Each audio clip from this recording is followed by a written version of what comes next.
Well, a warm welcome to today's talk. Now, shortly I want to be presenting on this from the US House of Representatives, their final report on the coronavirus pandemic. Now, this report does run to 500 pages, so I'm only going to be giving a very brief preset of the part about a lab leak. But before we do that, I want to notice this very concerning report here. Biden could give Anthony Fauci preemptive pardon. Now, the story seems to be here that Joe Biden's team, I can't imagine it's Joe Biden, he doesn't really have the cognitive capacity in my view at the moment, but his team are considering a preemptive pardon. Now, I don't know much about presidential pardon history in the United States, but I know this is very uncommon. So it's saying that you are already pardoned, despite what the next administration does. How that stands in American law, I don't know, but it's very concerning. But I know a president does have absolute power to pardon at his discretion. So considering a raft of preemptive pardons, this is from the States. Tell me, I'm not sure about this. It sounds very strange, but the president does seem to have the power to do it. To protect his allies from future prosecutions, various people have been named. I'm not going to go into those. Now, the new FBI lead, Kash Patel, surely that will be tying his hands against future potential prosecutions. Pardoning an allies before charges brought, highly unusual, I would have thought. So there you go. Looks like a complete preemptive presidential pardon is on the cards for Anthony Fauci. Now, this book here is quite incredible. And what is equally incredible is it's never been challenged in court in the United States or legally challenged in any way as far as I know. Now, of course, I don't know. I have no way of verifying what's in here. The real Anthony Fauci, Bill Gates, Big Pharma, and the global war on democracy and public health. Now, this book massively increased my respect, I must say, for Bobby Kennedy Jr. It is so well written and so dense. Now, if Fauci is going to get a complete preemptive pardon, that means that there's going to be no effective discussion, I would have thought, of things that he may or may not have done. The poor guy, it's going to prevent him clearing his name completely, absolutely and unequivocally, isn't it? I'm sure Anthony Fauci is really upset about this because he would really like the opportunity to clear his name, surely, because he is the science, remember. Anyway, just a brief excerpt from the book. And again, I have no way of verifying this. I'm just reading what it says, but it hasn't been challenged. You will read how Dr. Fauci's strange fascination and generous investment in so-called gain-of-function experiments to engineer pandemic superbugs gave rise to the ironic possibility that Dr. Fauci may have played a role in triggering the global contagion that two US presidents entrusted him to manage. Now, if I was a stand-up comedian at this point, I would leave pause for laughter. But I'm not, so I'll carry on. You will also read about his 2-decade strategy of promoting false pandemics as a scheme for promoting novel vaccines, drugs, and pharma profits. You will learn of his actions to conceal widespread contamination in blood and vaccines, and destructive vendettas against scientists who challenge the pharma paradigm. His deliberate sabotage of patent expired remedies against infectious diseases, in other words, things that are cheap, like or and various other drugs that we're only too familiar with. His deliberate sabotage of patient-expired remedies against infectious diseases from HIV to COVID-19 to grease the skids for less effective but more profitable remedies. Less effective but more profitable remedies. You will learn of the grotesque body counts that have accumulated in the wake of his cold-blooded focus on industry profits over public health. all his strategies during COVID, falsifying science to bring dangerous and ineffective drugs to market, suppressing and sabotaging competitive products that have lower profit margins, even if the cost is prolonging pandemics and losing thousands of lives. All these share a common purpose: the myopic devotion to pharma. This book will show you that Tony Fauci does not do public health. He is a businessman. He has used his office to enrich his pharmaceutical partners and expand the reach of influence that has made him one of the most powerful and despotic doctors in human history. Now, of course, I've no idea if that's all true or not. I'm simply reading from the book by RFK. Get it for yourself. It's readily available. It's well referenced. It's a very, very thorough piece of work indeed. Now, if there's any truth in any of those things whatsoever, then surely Dr. Fauci would really relish the opportunity to defend himself against such potential outrageous accusations. Anyway, let's give one example of what may not come to light. Example 1, COVID lab leak in China. Now, what we're quoting from here is the Committee on Oversight and Accountability. COVID-19 origins. COVID-19 most likely emerged from a laboratory in China, according to the Select Subcommittee on the Coronavirus Pandemic, US House of Representatives. Read the full 500 pages there for yourself.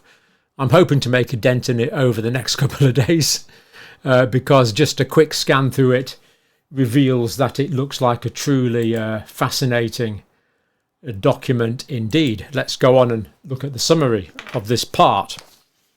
The 5 strongest arguments in favour of the lab leak theory. The virus possesses biological characteristics that's not found in nature, and we've looked at this: furin cleavage sites, etc. The data shows that all COVID-19 cases stem from a single introduction into humans. This runs contrary to previous pandemics where there were multiple spillover events. So previous pandemics has been spillover events in various places as it comes from the animal reservoir. Not here, because there doesn't seem to be any animal reservoir, which of course is very strange indeed. Wuhan is home to China's foremost SARS research lab, which has a history of conducting gain of function, making things potentially more transmissible, gain of function research in inadequate biosafety levels.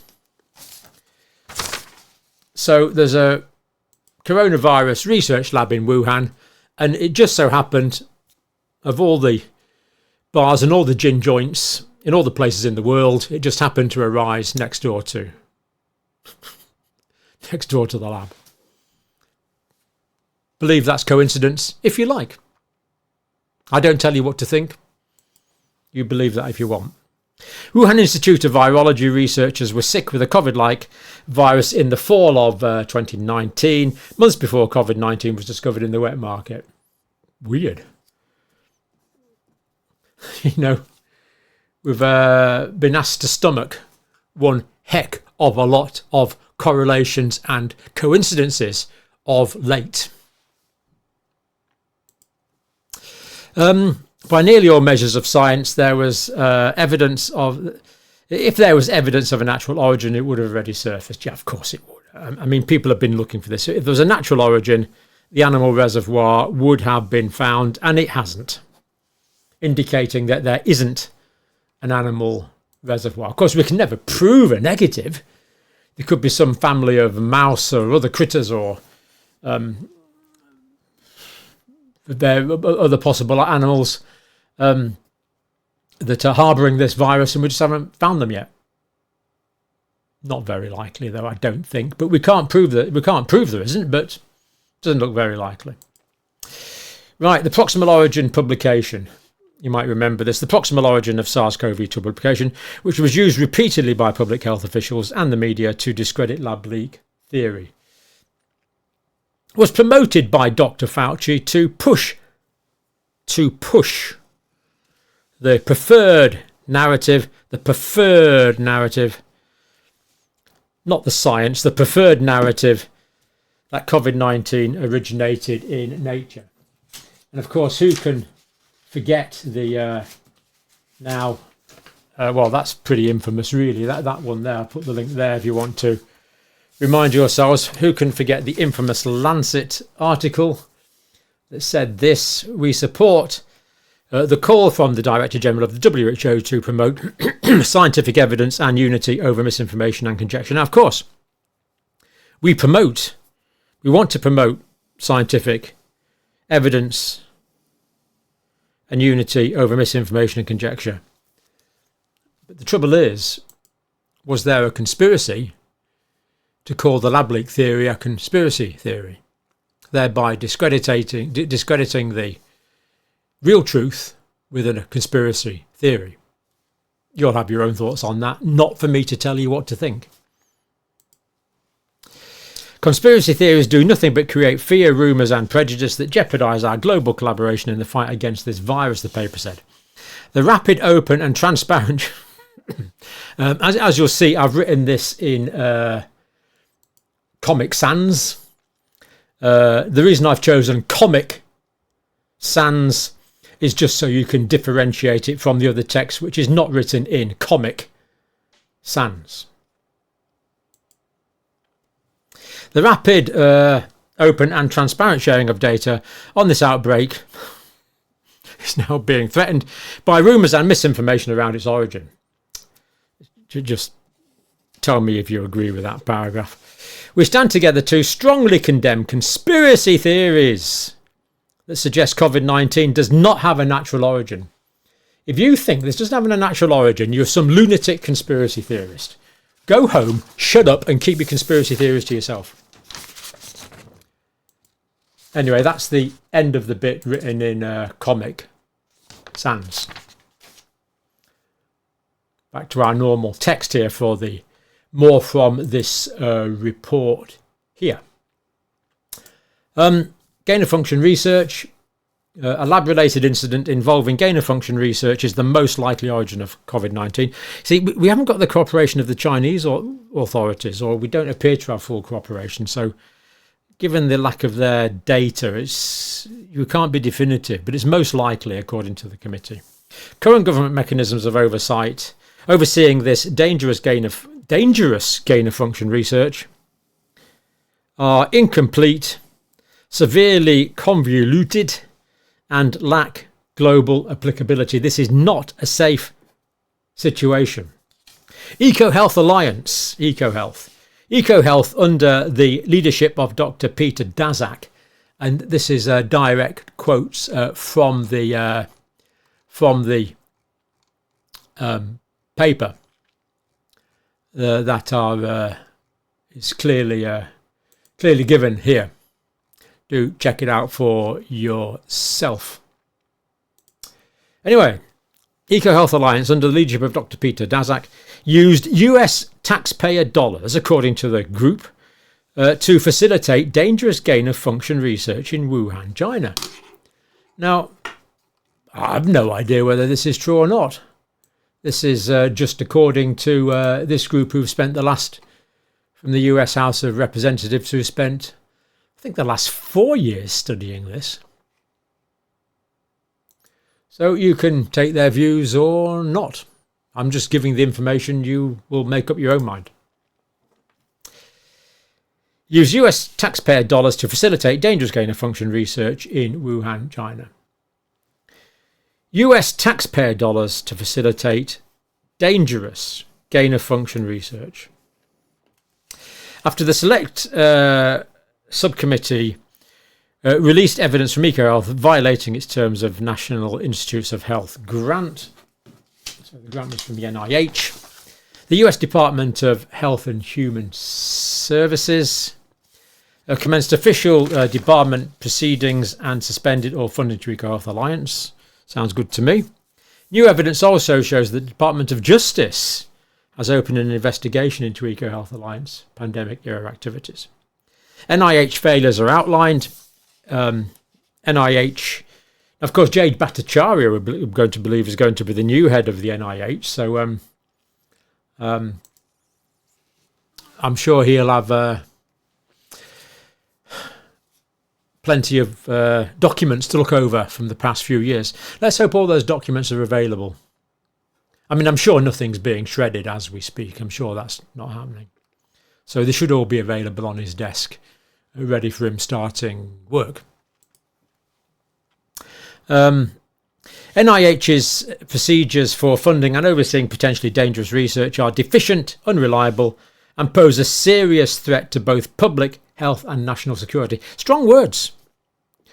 Pose a serious threat to both public health and national security. Furthermore, NIH fostered an environment that promoted evading federal record-keeping laws. Anyway, let's hope all the documents are there. Now, just before we finish, it could well be that the Biden administration is going to go through with this. Let's hope they don't. But if they do, it's, well, I don't know. Is it a complete mockery of a great nation's judicial system? Let me know if you think that would be too harsh. But Biden's just pardoned his son, Hunter Biden, who was due to be sentenced in 2 federal cases for gun possession and tax evasion. Any criminality over the last 10 years seems to be wiped out. And the Telegraph says this is the most expansive order of its kind since Richard Nixon, Tricky Dicky, was pardoned in 1974. So,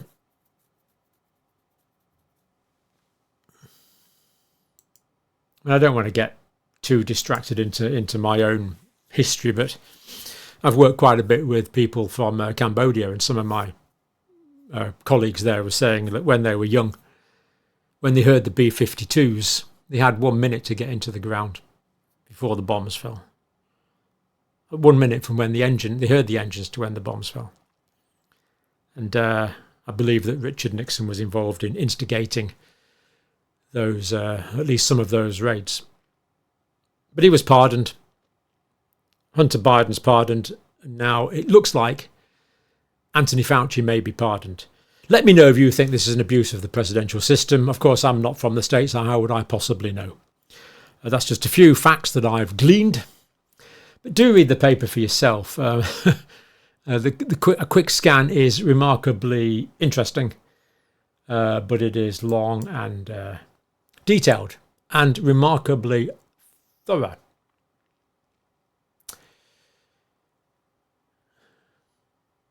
We really shouldn't have to do all this stuff. You know, we should just be concentrating on the science, shouldn't we? You know, what makes people sick, what makes people better, what prevents human pain, suffering and death. Not all this. All this shouldn't be happening. You know, we should better focus on the things that have direct effect on human well-being instead of things that have indirect effects on lack of human well-being. Thank you for watching.